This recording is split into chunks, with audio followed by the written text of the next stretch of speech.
Yo, it's Haji here. You already know what it is, and we're back with a very, very, very special video for you guys, showing Yes, you guys how sir. to chop smarter. What's good, gang? You already know I'm Mighty Siege here, man. Beautiful day in the A, man. Beautiful day to get better. You know what I'm saying? That's what we gonna do today.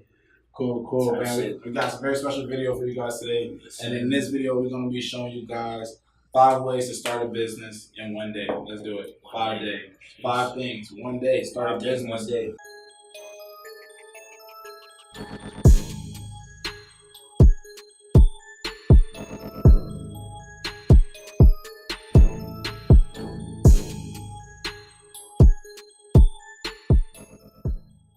First step is to find a niche, find a product, find a service.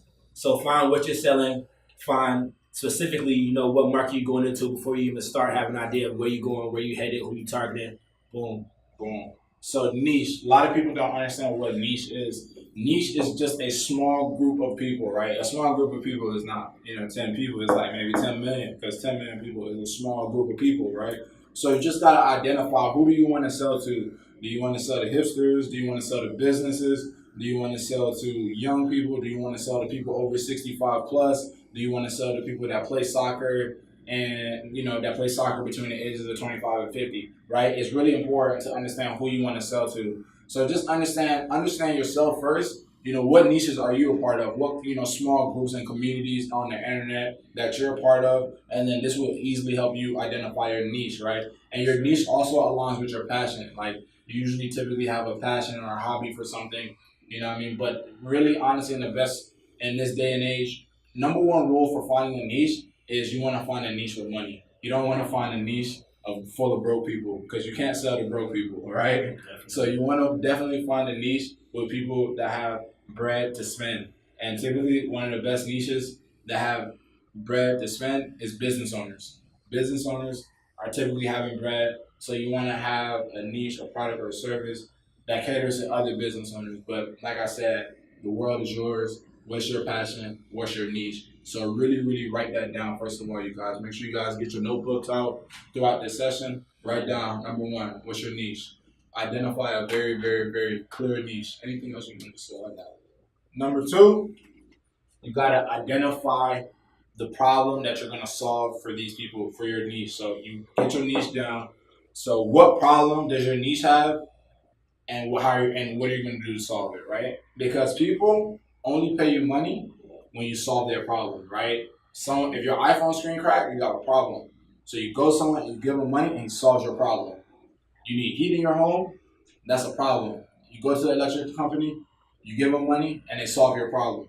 This is what business economics is: transactions. You give your money to someone in exchange of your value, and your value is solving their problem. So you got to identify your niche. What are problems that they're facing? What are problems that they're facing, and that you can help them solve, because they will give you money if you can solve those problems. Any product in the world solves a problem, right? Any good product. Any good product solves a problem. So what problem are you solving? So you definitely want to be very, very, very clear on the problem that your product or service is solving, right? So Yeah. Also, man, it's very, very important. When you start reaching out to these businesses, reaching out to these customers, potential customers, it's very important that you go to them with the idea that you're solving a problem. You're not just selling. You want to replace sell with help. So you're helping them. You're not selling them. You're helping them, and that's going to be very, very key, because that constructs your whole presentation. Because if you come to them with the energy like, yeah, I'm trying to help you. I'm not trying to just sell you. I want to help you solve a problem. They'll feel that, and then they're going to be very, very more accepting to you. So right. super important. For example, entrepreneur, what problem are we solving? A lot of people in the culture don't have the right information to prosper, right? So we're solving a problem of giving people the right information that they need to prosper. That's the problem that we're solving, right? So be very, very clear on the problem that you're solving, right? Boom. Next, find a supplier. So depending on your niche, depending on the problem you solve, you want to find someone to help you solve that problem. Find someone that is a resource, to help you. So for instance, say with Entrepreneur, with us, we have suppliers that we talk to, that we have relationships with, in different countries. So we have suppliers. Those are, the people that we get our value from, so that we can give it to you guys, right? And then in two ways, in suppliers, in a service-based business And in a product-based business, right, you're gonna need all different suppliers for all kind of things, right? But the number one supplier that you're gonna need to start off with is your information supplier, right? Because all things start with knowledge, right? And if you have a service business where it doesn't require you to make something physical, you're gonna need a supplier too, and your supplier is gonna be that mentor that gives you the framework of how to run the business, right? That person that shows you how to structure your business, right? If you're an artist, right? You know, who's the supplier, who's giving you your paintbrush, or you know, who's giving you that framework of getting your music, your products, and who's giving you that framework of getting your artistry out of it, right? That's going to be your supplier. So your supplier is definitely the person that's going to give you the information or resources or physical product that you can give to people in exchange for value. So, for example, if you're solving a problem of, like, let's say it's not enough wheelchair ramps in the city, right? And you want to specifically help your niche. Your niche is, you know, people with disabilities that are in wheelchairs and need help getting around because they want to live a more mobile life, right? Then that's their problem. That's the problem. You identify the problem that they need help getting around. So you need a supplier, you know, and then some brainstorming in between. What can you tell the supplier to make you so that you can supply it to these people so they can get around? Okay, maybe a portable ramp that you can just throw on the ground and it unfolds up any platform, right? Cool. Then you go into your research phase to find a supplier. You know, you go in your research phase to find a supplier to make that product for you. And we have in-depth videos of showing you guys what the finding supplier process looks like, specifically for physical products and info products. You dig? So that's finding a supplier. That's a very crucial step. But like I said, though, you guys, number one thing is get your notebooks out, right? Because the closest thing for you to do something is writing it down, right? Writing it down is 50% of the battle. 50, if you write it down, you're almost halfway there of getting it done, right? If you have an idea and you need a supplier, write down what you're going to tell the supplier, and I swear you're already halfway there to getting your idea done. Cool, cool, cool. Big facts. You know Big facts. So number four, very, very important. You know what I mean? So far we got our niche. We know who we're helping. We know the problem that we're solving. We know who we're reaching out to help us make our product or get the information that we need to, you know, fix this problem for these people. And next thing is, you know, the most important part where a lot of businesses leave off. They do all this hard work, but once they get to this point, you know, they completely go blank. And right, and a business is about making moolah, cash. You know what I mean? And you know, do I have some hunters with me? You know, no flex game, but you know what I mean. Like business is about making cash, right? And the only way that you're gonna get people to give you cash is that they got to know what you're selling, right? If people don't know what you're selling, or if the right people specifically don't know what you're selling, that's why we started off with the niche, right? So now that when you get to this point to now show your product to the world and start having people give you cash for it, you already know who you're going after, right? You're not going after the whole world. You built this product for this specific group of people, so now it's time to go put this product in front of these people, right? And marketing is essentially the most important step of any business, right? You can mess up all these other parts, but if you have good marketing, at minimum, you're gonna make some sales, right? So you guys, general philosophy of marketing is finding that ideal group of people that you wanna that can buy your product and qualify to buy your product, and then you reach out to them, or you now, you know, it's two ways. You can do it manually by reaching out to them like, hey, I'm selling this.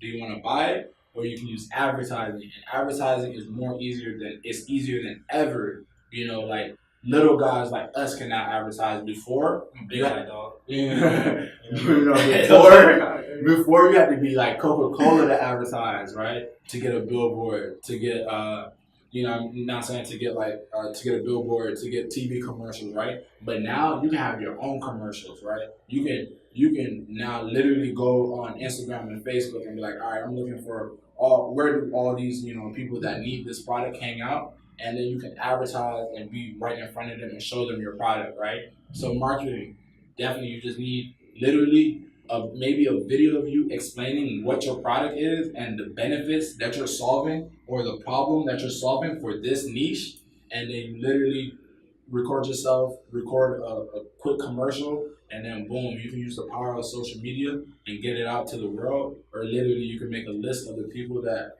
you want to sell it to, and you get on the phone and you start hitting them up like, this is my, you have this problem, I can solve it for you. It's simple as that. But a lot of people muck up this part. Yes, sir, man. Yeah. Super important, probably most important aspect of a business marketing. People have to see it in order to buy it. So, like you said, social media is huge. The platform is just crazy these days, all type of ads you can do, man. You can hit up, people that are influencers to your target market. You can give them your content personally, or you can just pay the platform, pay Facebook, pay Instagram, to, put the ads out there for you. So there are a lot of different ways you can do it, man. It's all about getting exposure. When you do all this part, you want eyeballs, you want attention on your business, right? And easiest way to get attention is to put up that money, and it's the fastest way to put that money up. You know what I mean? And by this point, you're like, how are we getting to this money? We'll talk all about how you can get, funding from different sources and stuff like that. But you just gotta be resourceful. There's a very good book that I like called The Power of Broke, by Damon John, owner and creator of Fubu. Very, very, very strong book. And I really recommend that anyone of you guys get that. If you're making excuses in your mind right now of why you can't do this, stop making excuses. Go get that book, and it will eliminate all excuses. You can literally have $1, but if it's worth it to you, your dream is worth it to you. Building that dream life is worth it to you. You'll make it happen. No cap. Yes, sir. Man, trap rule for this video, man. You got to spend money to make money. That's how it go. Let's get it. That's how it go. And then lastly, number 5. Is this book, E-Myth, right? A business is only as good as the amount of customers and money it's making, right? You want to track your results. You want to be organized throughout this entire process, right?